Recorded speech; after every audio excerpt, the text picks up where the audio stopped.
Sons, 9 o'clock in the morning, nangyaya ang pinsan ko mag-breakfast sa labas. Pero kung sino ang nangyaya, siya ang magbayad.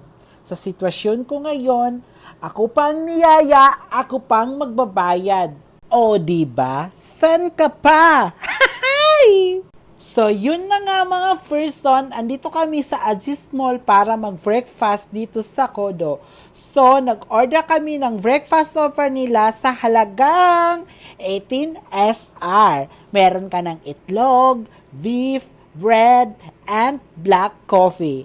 At orange juice. So, sold na mga person! At meron din kaming dinagdag na waffle. At syempre, before kain, take a picture muna. So, hanggang dito na lang. Thank you so much. Don't forget to follow and share and likes. Bye! See you for my next video. And thank you.